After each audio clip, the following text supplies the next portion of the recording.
యాదాద్రి లక్ష్మీ నరసింహస్వామి ఆలయంలో ఆలయ నిర్వాహకులు మంత్రుల పట్ల కూడా కుల వివక్ష ప్రదర్శించారు. ఇంతకంటే దారుణం ఇంకేముంటుంది? ఆధునిక సమాజంలో ఉన్నాం మనం. భారత రాజ్యాంగాన్ని అమలు జరపవలసిన బాధ్యత ఈ దేశ పౌరులందరి మీద ఉన్నది. ఆలయాన్ని సందర్శించినటువంటి ముఖ్యమంత్రి, ఉప ముఖ్యమంత్రి, ఇతర మంత్రుల విషయంలో ఆలయ నిర్వాహకులు అనుసరించినటువంటి విధానం చాలా ఆందోళనకరంగా ఉన్నది. ముఖ్యమంత్రి దంపతులకు, మరికొంతమంది మంత్రులకు కుర్చీలు వేశారు. ఉప ముఖ్యమంత్రి భట్టి విక్రమార్క, దేవాదాయ శాఖ మంత్రి కొండా సురేఖ వీరిద్దరికీ మాత్రం పీటలు వేశారు.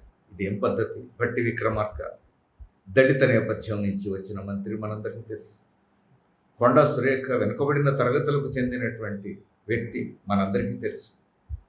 అంటే లక్ష్మీ నరసింహస్వామి ఆలయంలో ఈరోజు వర్ణ వివక్ష పాటిస్తున్నారనేది కనబడతాం. మనుధర్మశాస్త్రం చెప్పేటువంటి కుల వివక్ష పద్ధతులను, కుల వ్యవస్థ పద్ధతులను పాటిస్తున్నట్టు కనబడుతోంది. చివరకు మంత్రులకు కూడా ఈ అవమానం తప్పలేదు. ఇంతకంటే ఆందోళనకరమైన విషయం మరి ఏముంటుంది? సాక్షాత్తు ముఖ్యమంత్రి సమక్షంలో ఆలయ నిర్వాహకులు ఇలాంటి చర్యలకు బరి తెగించడం ఆక్షేపణీయం. సీరియస్గా అందరూ పరిగణించాల్సినటువంటి విషయం. మరో విషయం, ఆలయ నిర్వాహకులు తప్పు చేస్తున్నప్పుడు మిగిలిన మంత్రులు కొంత హుందాగా వ్యవహరించి ఉండాలి. ప్రోటోకాల్ ప్రకారం మన ముఖ్యమంత్రి తర్వాత ఉప ముఖ్యమంత్రి కూర్చుని, ఆ తర్వాత వెళ్ళింది దేవాలయానికి. అందుకని దేవాదాయ శాఖ మంత్రిని కూర్చోబెట్టి మిగిలిన సీట్లలో మిగిలిన మంత్రులు కూర్చుని ఉంటే వారికి కూడా హుందాగా ఉండేవారు. అప్పుడు తేలేది ఆలయ నిర్వాహకులు ఆ మిగిలిన మంత్రులను పీటల మీద కూర్చొనిచ్చేవారా, లేదా వారికి కూడా కుర్చీలు తీసుకొచ్చి వేసేవారా? అప్పుడు తేలేదు. చాలా సీరియస్గా పరిశీలించాల్సిన విషయం. ఇప్పుడు తర్వాత చూస్తే భట్టి విక్రమార్క గారు నేను కావాలనే పీట మీద కూర్చున్నా అని చెప్పేసి అన్నట్టుగా వార్త వచ్చింది. మరి కొండా సురేఖ గారు ఎందుకు పీట మీద కూర్చున్నారు? కావాలనే కూర్చున్నారని అనుకుందాం. వారిద్దరే ఎందుకు కావాలనే కూర్చున్నారు? వారిద్దరికీ భక్తి ఉన్నదా? మిగతా వాళ్లకు లేదా?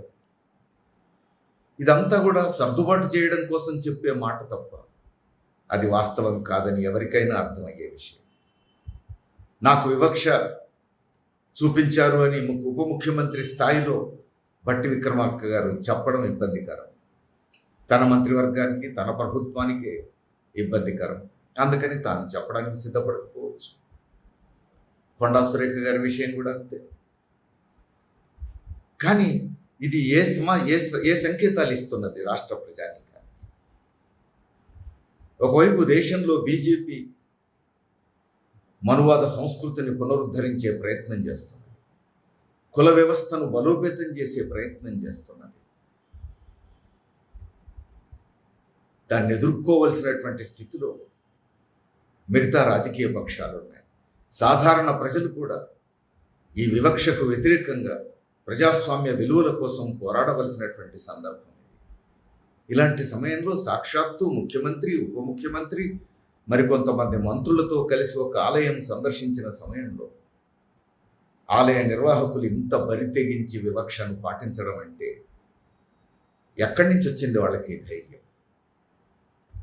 రాజ్యాంగాన్ని కూడా ఖాతరు చేయకుండా, చట్టాన్ని కూడా ఖాతరు చేయకుండా, మంత్రులు, ముఖ్యమంత్రులు అనే విషయం కూడా పరిగణలోకి తీసుకోకుండా వారు ఏం చేసినా చెల్లుబాటు అవుతుంది అనుకుంటున్నారా? తెలంగాణ ప్రజలు ఈరోజు ఈ వివక్షను వ్యతిరేకించాల్సిన అవసరం ఉంది. రాష్ట్ర ప్రభుత్వం కూడా తక్షణం విచారణ జరిపించి బాధ్యుల మీద చర్య తీసుకోవడం అవసరం. సర్దుబాట్లు చేయడం మంచిది కాదు. సర్ది చెప్పుకోవడం ఉపయోగకరం కాదు, నష్టం చేస్తుంది. భట్టి విక్రమార్క గారు ఏదో సర్ది చెప్పుకొని సర్దుబాటు చేసే ప్రయత్నం చేస్తే సరిపోదు. అది సమాధానం కాసాలదు. చూద్దాం ఏం చేస్తుందో ప్రభుత్వం.